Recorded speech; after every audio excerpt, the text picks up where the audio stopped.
Bismillahirrahmanirrahim. Assalamualaikum warahmatullahi wabarakatuh.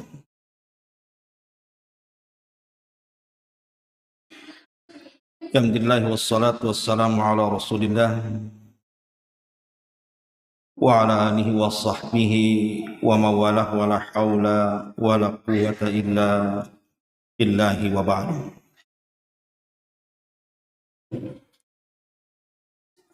Alhamdulillah di malam ini kita bisa kembali untuk bertalabul ilmi. Ada sedikit nasihat dalam sebuah ayat dalam surah Asy-Syura, tepatnya ayat ke-27. Allah Subhanahu wa taala berfirman, "Walau basatallahu rizqa li ibadihi la baghaw fil ardi walakin yunazzilu biqadari ma yasha. Innahu bi ibadihi khabirum basir."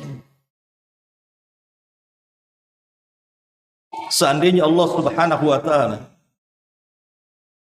membentangkan rizki seluas-luasnya kepada semua hamba-hambanya, maka sungguh mereka akan melampaui batas di permukaan bumi ini. Akan tapi Allah Subhanahu wa taala sudah mendudukkan sesuai dengan kadar masing-masing, sesuai dengan kehendak. Dan sesungguhnya Allah dengan hamba-hambanya Maha memperhatikan dan Maha melihat. Ma'asyiral muslimin yang dimuliakan Allah Subhanahu wa taala, sudah sunnatullah di masyarakat kita bahwa manusia itu sudah dibagi-bagi kondisinya oleh Allah Subhanahu wa taala. Ada yang kaya, ada yang miskin. Ada yang sakit, ada yang sehat. Ada yang senang, ada yang susah. Dan begitu seterusnya. Sebab kalau seandainya seluruh manusia tidak ada yang miskin, semua kaya. Sebagaimana Allah katakan, walau basatallahu rizqa li ibadihi. Seandainya Allah bentangkan rizki seluas-luasnya kepada seluruh hamba-hambanya, kira-kira kehidupan manusia akan stabil? Tidak. Justru Allah katakan la baghaw fil ardi. Tentu sebagian mereka pasti akan menzalimi yang lainnya. Karena dunia sudah tidak berfungsi lagi, semua kaya. Tidak saling berhajat satu dengan yang lainnya. Makanya kemudian Allah Subhanahu wa taala memberikan ujian kepada manusia. Ada yang kaya, ada yang miskin, ada yang sehat, ada yang sakit, dan begitu seterusnya. Ma'asyiral muslimin yang dimuliakan Allah Subhanahu wa taala. Ada orang bertanya lewat WA ke saya, "Ustaz, saya sering mendengarkan ceramah Ustaz soal bersabar di atas musibah. Dan saya sudah hampir 10 tahun terkena stroke. Dan saya setiap hari mengamalkan doa Nabi Allah Ayub alaihi salam. Tapi tidak kunjung juga sembuh pula stroke itu. Makin parah pula. Jadi yang salah ini doanya atau apanya?" Begitu pertanyaan. Ma'asyiral muslimin yang dimuliakan Allah Subhanahu wa taala, ujian dari Allah Subhanahu wa taala kalau saya boleh bagi, itu ada 3 kelompok. Kelompok yang pertama adalah kelompok orang-orang saleh. Memang dia betul-betul saleh. Taat beribadah kepada Allah Subhanahu wa taala, dia menjaga salatnya, menjaga puasanya, menjaga sedekahnya, menjaga semua ibadahnya, dan menjauhi semua maksiat kepada Allah Azza wa Jalla. Betul-betul saleh. Kalau seandainya Allah Subhanahu wa taala timpakan musibah kepada orang yang seperti ini, tiba-tiba kemudian diberikan sakit parah, ekonominya melemah, susah hidupnya, ketahuilah bahwa bagi orang-orang seperti ini sudah ada contoh dari para nabi. Ma'asyiral muslimin yang dimuliakan Allah Azza wa Jalla, kita lihat para nabi. Siapa yang menguburkan 6 anaknya dengan tangannya sendiri? Siapa? Nabi kita Muhammad sallallahu alaihi wasallam. Dia kuburkan anak-anaknya dengan tangannya sendiri, 6 orang. Musibah berat, ikhwan. Ditinggal mati anak-anak. Tapi Nabi sallallahu alaihi wasallam bersabar. Siapa yang kemudian kehilangan anaknya selama 40 tahun, tidak tahu kabar? Nabi Yakub alaihi salam. Ketika Nabi Yusuf alaihi salatu wassalam dicelakakan saudaranya, akhirnya kemudian diambil para pedagang ke Mesir, dijual 40 tahun. Nabi Yakub kehilangan kabar Nabi Yusuf alaihi salam. Siapa yang tidak sedih hati orang tua kehilangan anak tercintanya? Ini musibah. Contoh para nabi. Tapi Yakub bersabar kepada Allah Azza wa Jalla. Kemudian siapa yang ditimpa musibah, semua anak-anaknya meninggal dunia, semua hartanya ludas, tidak tersisa. Bahkan Allah Subhanahu wa taala berikan penyakit 18 tahun lamanya, tidak kunjung disembuh-sembuhkan. Siapa Nabi? Ayub alaihi salam. Kemudian tadi Nabi Yusuf alaihi salatu wassalam harus kemudian dijual dengan harga murah, dimasukkan lagi ke dalam penjara. Dan banyak contoh-contoh para nabi, bagaimana ujian berat bagi mereka itu luar biasa. Pertanyaannya, apakah para nabi ahli maksiat? Bukan. Para nabi bukan ahli maksiat, mereka ahli ibadah. Bahkan tidak pernah bermaksiat pun mereka. Tapi kenapa kemudian Allah Subhanahu wa taala memberikan ujian seberat itu kepada mereka? Sampai Nabi sallallahu alaihi wasallam mengatakan, asyaddal bala indallahil anbiya. Ujian yang paling berat itu para nabi. Padahal mereka bukan ahli maksiat, mereka ahli ibadah. Tidak lain dan bukan jawabannya karena Allah Subhanahu wa taala hendak mengangkat derajat mereka. Jadi kalau ada orang saleh, ahli ibadah, ahli taat, tidak pernah bermaksiat, tiba-tiba diuji oleh Allah Subhanahu wa taala dengan penyakit, dengan ekonomi, dengan kesusahan dan begitu seterusnya, maka pujilah Allah Subhanahu wa taala, bersyukurlah kepada Allah, berarti itu tanda Allah mengangkat derajatnya. Ini yang pertama. Yang kedua, ada kelompok ini, mereka orang-orang saleh, ahli ibadah. Salatnya luar biasa, puasanya luar biasa, semua ibadah dia berusaha untuk melakukannya. Tapi terkadang terkalahkan hawa nafsunya. Mungkin dia terjerumus kepada zina, mungkin terjerumus kepada ghibah, mungkin terjerumus kepada riba dan begitu seterusnya. Jadi satu sisi dia laksanakan hak-hak dia kepada Allah Azza wa Jalla, sisi lain pula dia melanggar. Ini orang kedua nih kalau diberikan ujian oleh Allah Subhanahu wa taala, maka ini adalah bentuk tanbih wa tafkir. Allah hendak mengingatkan orang ini supaya berpikir. Jadi kalau orang yang kedua ini kalau diuji oleh Allah Subhanahu wa taala, tiba-tiba diberikan sakit, tiba-tiba kemudian dia jadi fakir, tiba-tiba kemudian susah mencari ekonomi, susah hidupnya, banyak masalahnya, padahal dia salat, tapi dia juga maksiat. Maka kalau seandainya Allah turunkan ujian kepada orang yang seperti ini, itu bentuk tanbih dari Allah. Allah hendak memperingatkan hamba ini, Allah hendak mengajak berfikir kepada hamba ini. Lihat Allah berfirman dalam surah Rum ayat 41, Zaharal fasadu fil barri wal bahri dhahara al fasadu fil barri wal bahri bima kasabat aydin nas liyudhikahum ba'dal ladzi amilu la'allahum yarji'un, kata Allah. Telah tampak kerusakan di daratan dan di lautan. Kenapa? Bima kasabat aydin nas, itu karena ulah manusia. Jadi kalau seandainya orang saleh ini tapi satu sisi juga maksiat kepada Allah Azza wa Jalla, tiba-tiba diberikan sakit, itu ulah dia. Kalau seandainya ekonominya tadinya melambung, tiba-tiba Allah bangkrutkan, itu ulah dia. Allah berikan ujian karena ulahnya. Allah mengajak berfikir supaya dia kembali. Bima kasabat aydin nas liyudhikahum ba'dal ladzi amilu, supaya mereka merasakan apa yang mereka perbuat. Apa akhir ayat ini? La'allahum yarji'un, agar mereka kembali.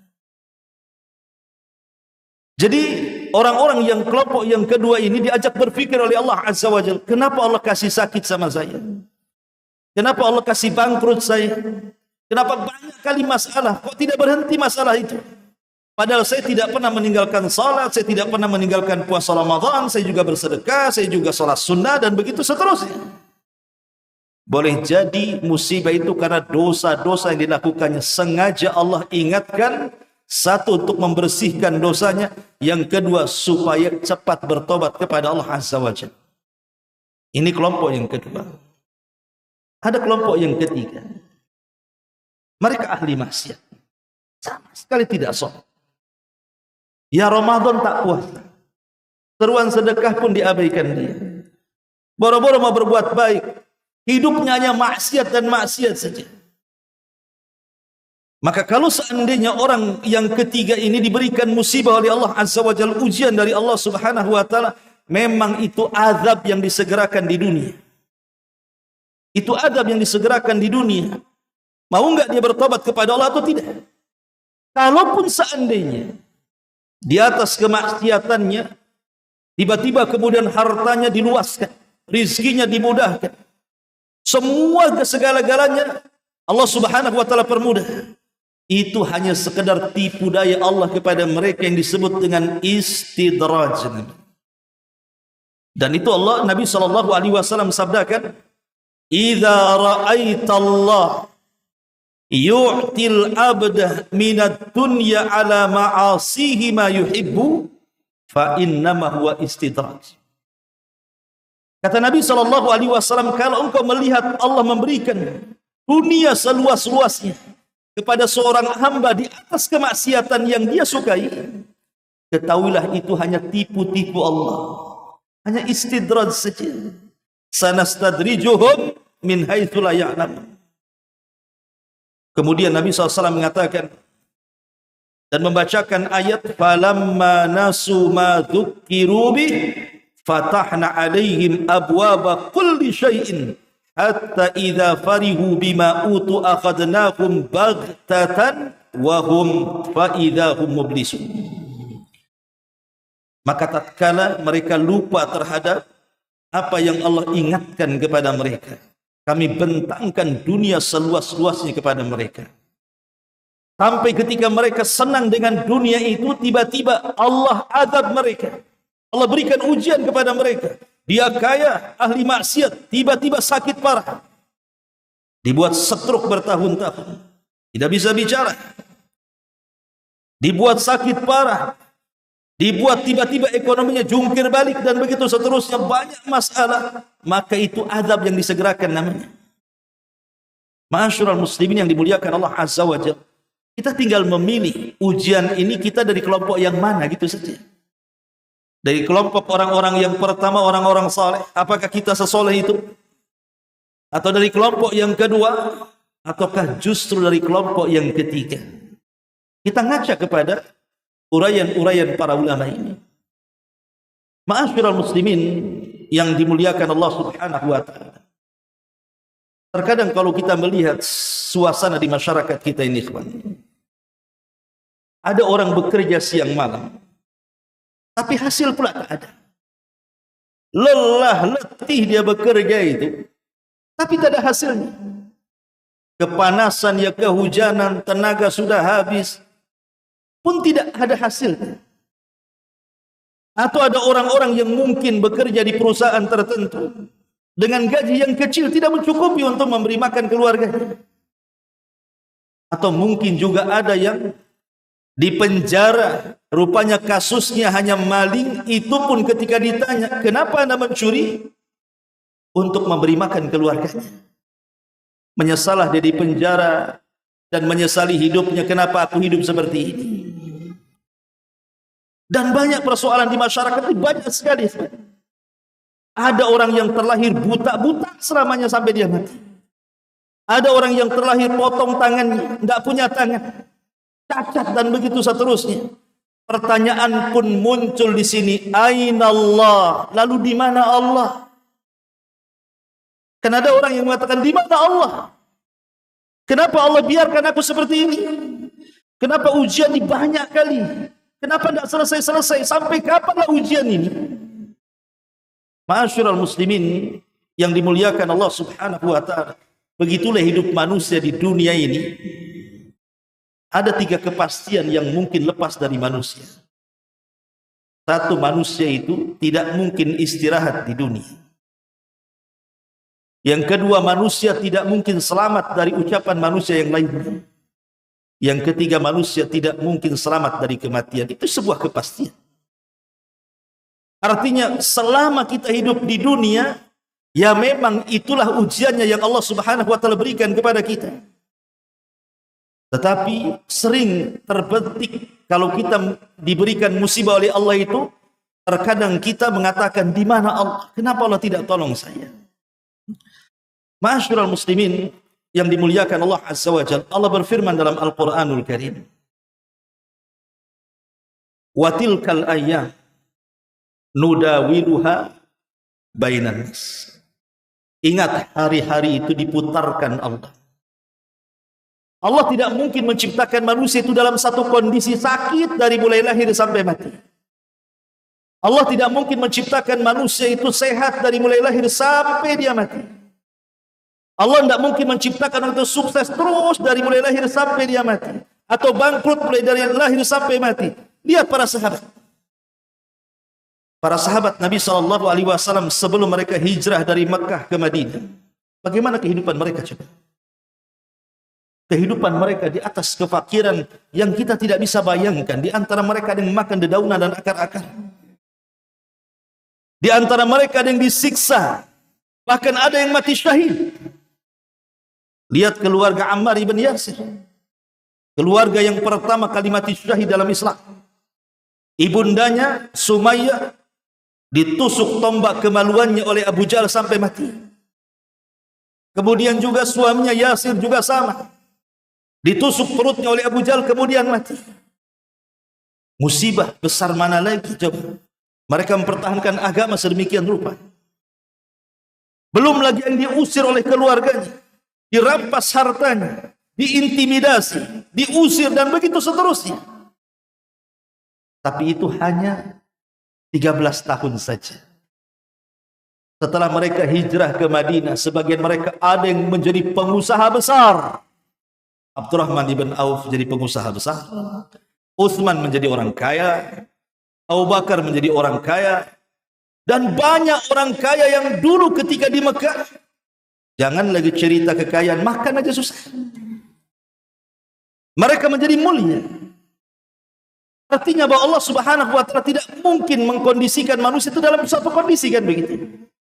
Hanya 13 tahun saja habis hijrah ke Mekah jadi kaya semuanya. Bahkan dimuliakan oleh Allah Subhanahu wa taala. Allah katakan radhiyallahu anhum wa radu'an. Mereka mendapatkan keridhaan Allah Subhanahu wa taala. Ma'asyiral muslimin yang dimuliakan Allah Subhanahu wa taala. Yang satu yang jelas adalah di dunia ini, kalau cerita soal kebahagiaan, kebahagiaan itu bukan ada pada badan kita, juga bukan pada harta kita, bukan pada jabatan kita. Yang itu ada di benak semua orang yang jauh dari agama. Orang-orang yang jauh dari agama berpikir bahwa bahagia itu Itu kalau banyak hartanya. Itu pandangan orang-orang yang jauh agama seperti itu. Karena mereka melihat orang-orang yang berharta kok enak kali ya, rumahnya besar, mobilnya bagus, tanahnya luas, istrinya cantik. Tengok pula sama dia, dan ngontrak, istri pula tak cantik, gaji pula kecil, stres hidup. Akhirnya berpikir enaklah jadi orang kaya. Padahal banyak orang kaya yang jauh lebih stres daripada orang miskin. Tidur harus pakai pil. Kadang-kadang tidak bisa tidur. Handphone satu berdering, belum diangkat, yang satu berdering lagi. Tidak bisa.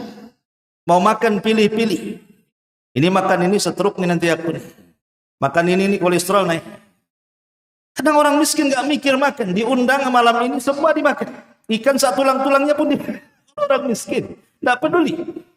Ya. Ma'asyiral muslimin yang dimuliakan Allah Subhanahu wa taala.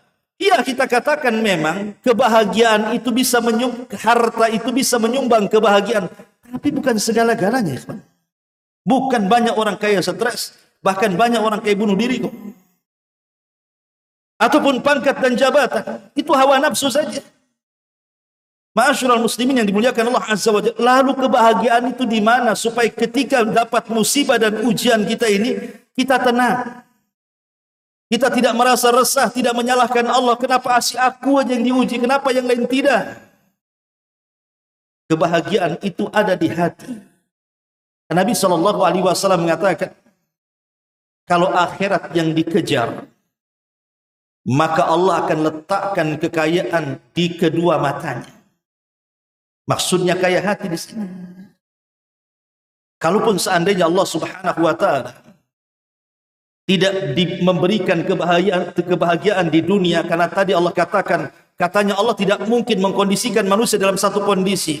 Oh, dari kecil sampai sekarang saya susah, Ustaz. Saya usia sudah 40 tahun ya gini-gini saja, katanya. Sakit pun ini sudah 20 tahun tak sembuh-sembuh. Ingat, kehidupan itu bukan satu tempat. Kehidupan ini bukan di dunia saja. Ada kehidupan yang jauh lebih kekal dibandingkan dunia. Nabi SAW bersabda dalam sebuah hadis yang dikeluarkan Imam Muslim. Hadis Anas bin Malik radhiyallahu anhu. Apa kata Nabi SAW? Yu'ta bi an'ami ahli dunya min ahli nar yaumal qiyamah.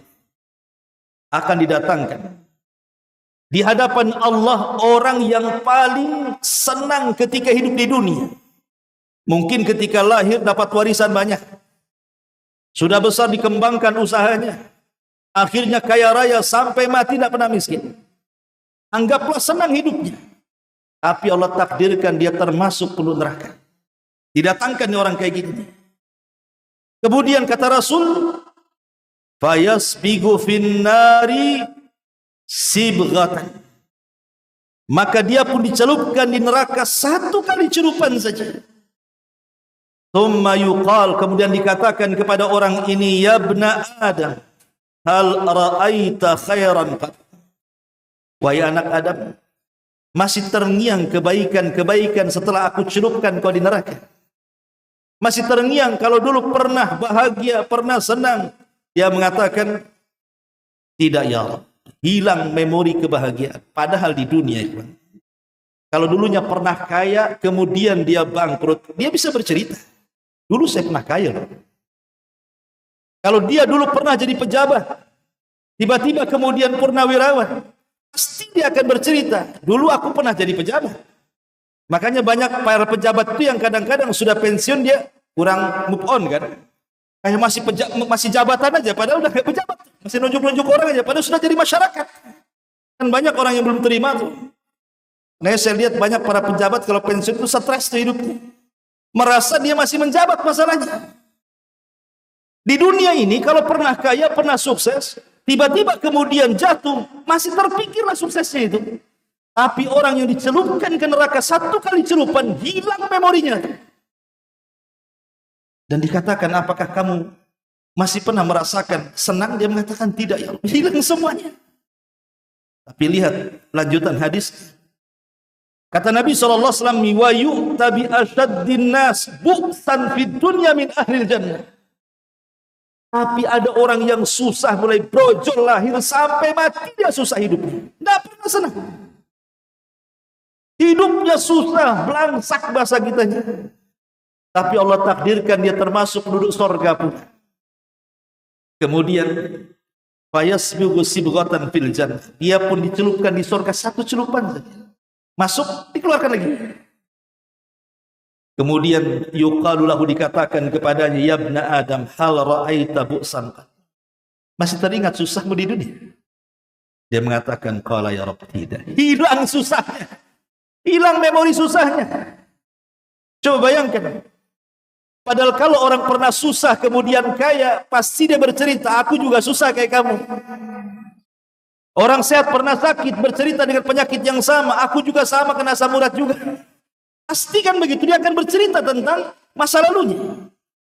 Tapi ketika dimasukkan ke dalam surga, seolah-olah dia tidak pernah hidup susah.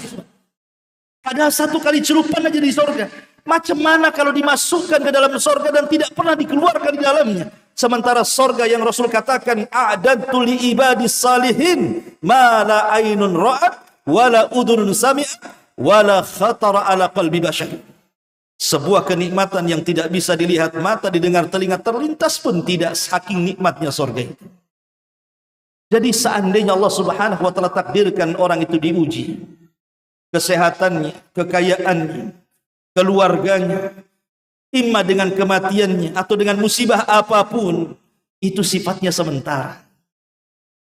Boleh jadi Allah angkat di dunia sebelum akhirat, atau boleh jadi mungkin sengaja Allah perpanjang ujian itu. Satu, boleh jadi untuk menggugurkan dosa-dosanya. Yang kedua, boleh jadi untuk mengangkat derajatnya.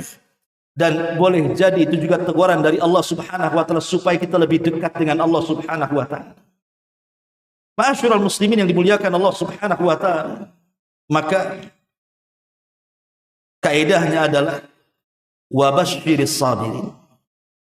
Berbahagialah bagi orang-orang yang sabar. Ada sebuah hadis yang dikeluarkan Imam Tirmidzi, hadis ini hasan, dari sahabat Abi Hurairah radhiyallahu anhu.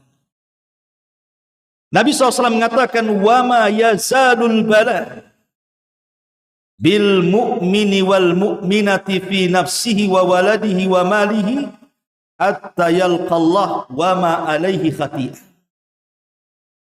Terkadang Allah menguji seorang mukmin laki-laki atau mukmin perempuan.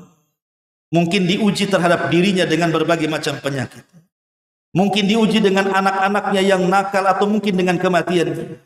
Mungkin diuji dengan hartanya, kelaparan, kesusahan.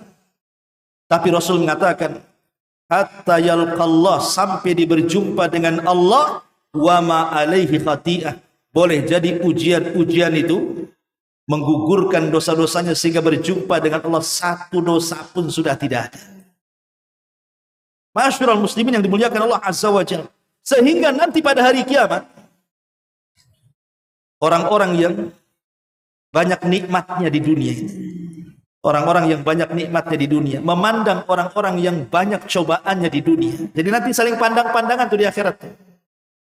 Jadi ada satu kelompok ini di dunia senang hidupnya, Allah berikan nikmat yang luar biasa.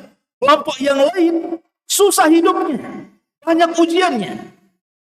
Maka orang-orang yang senang di dunia ini memandang orang-orang yang susah di dunia kelak di akhirat, ya. Apa kata Rasul? Ya waddu ahlul afiyati yaumal qiyamah ina yu'ta ahlul bala ats-tsawaba law anna juludahum kanat qurridat fid dunya bil maqarid, kata Rasul.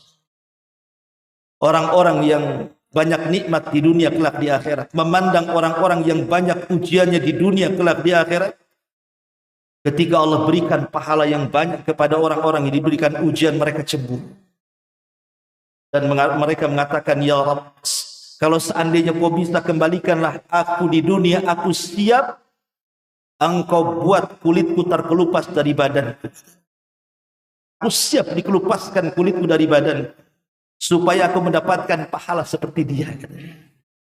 Tapi ucapan ini ucapan sia-sia di akhir. Mana bisa orang balik lagi ke dunia? Ma'asyiral muslimin yang dimuliakan Allah Subhanahu wa taala, intinya Allah tidak membiarkan hambanya sia-sia dengan ujian, ikhwan. Tidak. siapapun yang terzalimi pasti Allah akan mengambil haknya. Siapapun yang mengalami kefakiran, pasti Allah Subhanahu wa taala satu hari nanti akan memberikan kebahagiaan kepada dia. Kita tidak tahu hikmah Allah itu. Makanya tadi ayat yang pertama Allah katakan apa? Innahu khabirum basir. Allah lebih paham dengan kondisi hamba-hambanya. Karena ada orang-orang itu yang diberikan oleh Allah Subhanahu wa taala penyakit, kalau seandainya disehatkan, bisa saja dia kufur. Ketika dia sakit, zikirnya kencang, doanya panjang, tangisannya deras. Ketika sehat lupa pula itu zikir-zikir itu, masih lagi dia. Maka sengaja Allah buat lama tuh penyakit. Atau mungkin orang-orang fakir berusaha ke sana kemari kok tidak kaya-kaya. Sebab kalau Allah berikan kekayaan, jangan-jangan seperti firman Allah, kalla innal insana la yatgha an ra'ahus aghna. Sekali-kali jangan seperti itu. Manusia itu terkadang melampaui batas, kata Allah, apabila di dunia dibentangkan kekayaan kepadanya. Boleh jadi sengaja nggak dikaya-kayakan, sebab kalau dia kaya jadi korun dia. Kalau jadi mungkin dia milih ikut pemilihan caleg, 3 kali pilih tak dipilih-pilih umpamanya, udah habis miliaran kok nggak diangkat-angkat. Boleh jadi kalau dia diangkat jadi Fir'aun dia. Bisa saja sengaja Allah buat tuh hartanya habis untuk pileg saja kan. Semua ada hikmahnya. Ujian itu tidak ada yang sia-sia. Ma'asyiral muslimin yang dimuliakan Allah Azza wa Jalla, karena namanya dunia ini halalnya akan dihisab, haramnya akan diazab, dan sabarnya sebagai pelipat ganda nikmat di hadapan Allah Azza wa Jalla. Ini kalimat indah, kalimat para ulama. Saya ulang, halalnya akan dihisab, haramnya akan diazab, dan sabarnya akan menjadi pelipat ganda nikmat. Itulah dunia. Ma'asyiral muslimin yang dimuliakan Allah Subhanahu wa taala. Di dalam sebuah hadis yang dikeluarkan Imam Muslim, Nabi sallallahu alaihi wasallam bersabda, "Innallaha qasama bainakum akhlaqakum kama qasama bainakum arzaqakum." Sesungguhnya Allah Subhanahu wa taala telah membagi akhlak-akhlak di antara kalian. Ada orang yang akhlaknya lembut, penyabar, penyayang. Tapi ada akhlak orang itu kadang-kadang keras hati, mudah emosi, mudah marah, atau terkadang sabar, terkadang marah. Namanya akhlak manusia berbeda-beda. Ketika Allah Subhanahu wa taala terkadang membagi-bagi akhlak kepada manusia, begitu juga kata Rasul, kama qasama bainakum arzaqakum, sebagaimana Allah juga sudah membagi rizki-rizki kalian. Jadi rizki itu sudah dibagi oleh Allah Subhanahu wa taala. Makanya kita lihat ada yang kaya, ada yang sedang, ada yang miskin. Ada yang sehat, ada yang sakit, ada yang sakit parah. Ada yang masalah. Entah dari mana masalah, kok banyak kali masalah. Memang begitulah Allah Subhanahu wa taala telah membagi rizki masing-masing. Tapi satu hal yang harus diingat, bahwa ketika Allah membagi rizki kepada kita itu, Allah bagi dengan keadilan dan kebijaksanaan Allah Azza wa Jalla. Allah tidak pernah menzalimi hamba-hambanya. Ketika kita diberikan kemiskinan, Allah zalim kepada kita? Tidak, itu baik bagi kita. Ketika Allah Subhanahu wa taala berikan kekayaan, apakah kita katakan Allah sayang dengan dia? Tidak, itu ujian. Karena kaya miskin itu dua-duanya ujian kan? Makanya Allah mengatakan, wa nabluukum bisyarri wal khairi fitnah, dan kami akan uji kalian dengan yang baik dan yang buruk, dua-duanya fitnah. Akan terkadang kekayaan lebih besar ujiannya daripada kefakiran. Kenapa demikian? Karena kekayaan itu alat maksiat. Makanya ada istilah para ulama, al-malu sirru tughyan. Kekayaan itu rahasia bejatnya manusia. Rata-rata orang bejat itu orang kaya, ikhwan. Dengan kekayaannya dia bisa sewa orang zalim, orang jahat, para preman, robohkan, ambil tanah, buat dia sengsara, dan begitu seterusnya. Kalau dia miskin, tak sanggup dia bayar preman. Dengan kekayaannya dia bisa mabok, dia bisa beli minuman. Kalau orang miskin apa? Kelapa muda yang dia beli. Nggak mabok pun dia minum. Dengan kekayaannya dia bisa berzina. Dengan kekayaannya dia melampaui batas. Makanya kekayaan itu sirrutuhnya. Tapi orang miskin apa? Maling, ketangkap, masuk penjara, stres dalam penjara. Itu zakat itu aja orang miskin. Makanya hisabnya pun orang-orang miskin itu lebih mudah dibandingkan orang kaya. Kata Nabi SAW, orang kaya itu dua soalan. Min aina iktasabahu wa fima anfaqahu. Dari mana kau dapat? Kemana pula kau belanjakan? Makanya kalau kita lihat ada 4 kelompok di dunia ini yang mencari harta. 1, ada orang yang mencari harta dengan halal. Betul-betul halal. Pagi, siang, sore dia cari harta dengan keringatnya. Dia tidak riba, dia tidak zalim, dia tidak mengambil hak yang betul-betul halal. Dan diinfakkan dengan cara yang halal pula. Memang tujuannya untuk menafkahi keluarganya. Maka ini orang yang polos, orang yang lurus, inilah sebahagia-bahagia manusia. Yang kedua, ada orang yang mencari harta dengan halal, susah payah dia cari harta dengan halal. Sudah dapat tuh hartanya, diinfakkan pula untuk maksiat. Berzinah dengan hartanya, berjudi dengan hartanya, minum khamar dengan hartanya. Padahal dia lelah letih dia mencari harta. Tapi diinfakkan untuk maksiat. Soalannya selamat dari yang pertama, tapi tidak selamat dari yang kedua. Min aina iktasabu, dari mana kau dapat? Halal ya Rabb. Pertanyaan kedua, selamat. Di mana kau infakkan? Berzinah ya Rabb. Tak selamat kau. Ada kelompok yang ketiga. Subhanallah. Dia mencari harta itu dengan cara haram. Berjudi, masang togel, dapat miliaran. Datang ke Nidul Ilmi. Ustaz, selesaikanlah masjid nih. Nih ada uang 1 miliar. Tapi hasil togel Ustaz. Bagus kan? Bagus, infaknya bagus. Tapi orang ini pun tidak selamat dari pertanyaan yang pertama kan? Dari mana kau dapat? Dari togel ya Rabb. Kemana kau infakkan? Bangun masjid dan selamat yang pertama tidak. Apakah infaknya diterima? Tidak juga. Karena Rasul mengatakan innallaha thayyibun la yaqbalu illa thayyibah. Allah itu baik, tidak menerima kecuali yang baik-baik. Enggak akan diterima infaknya. Itu gaya-gaya Robin Hood namanya. Ya, dia maling untuk bantu fakir miskin. Terima? Enggak. Infaknya bagus, niatnya bagus, tapi caranya yang tidak baik kan, tidak akan diterima. Ini yang paling parah, ini kelompok yang keempat, ini kuadrat namanya. Sudah cara mencarinya haram, diinfakkan pula ke jalur yang haram. Dapat togel untuk zina, dapat togel untuk mabok, itu kuadrat namanya.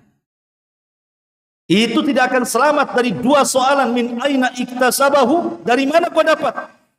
Hasil togel ya Rabb. Kemana kau belanjakan? Mabok ya Rabb. Kena lah dia. Dua-duanya kena. Ma'asyiral muslimin yang dimuliakan Allah Azza wa Jalla. Maka di sini ada sifat yang bisa menenangkan setiap orang yang kena musibah. Kalau setiap orang yang kena musibah ingin tenang hatinya, tidak gerasak gerusuk, ya minimalnya ngurangilah stresnya. Kuncinya cuma satu. Al-qana'atu billah. Qana'ah. Apa itu qana'ah? Merasa cukup dengan pemberian Allah, karena itu takdir yang sudah Allah putuskan kepada kita. Terimalah takdir itu. Namanya qana'ah. Qana'ah itu ya bersabar dengan takdir. Karena di balik takdir itu rahasianya kita tidak tahu ya. Siapa yang tahu rahasia takdir kita? Tidak ada yang tahu. Tidak ada yang tahu. Saya itu punya kawan di kampung. Hidupnya susah, susah-susahnya saya lihat.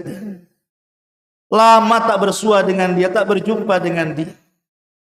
Rupanya sudah jadi pejabat pula di Jakarta. Ceritanya panjang Ustadz katanya. Dia pula ngomong sama saya. Gak sangka kau jadi ustad katanya. Ombak itu sama saya itu. Sangka kau jadi ustad katanya. Masyarul muslimin yang dimuliakan Allah Azza wa Jalla. Intinya tidak ada yang tahu takdir manusia. Wallahu a'lam bishawab. Subhanaka wa bihamdika asyhadu an la ilaha illa anta astaghfiruka wa atubu ilaik. Allahu ta'ala a'lam.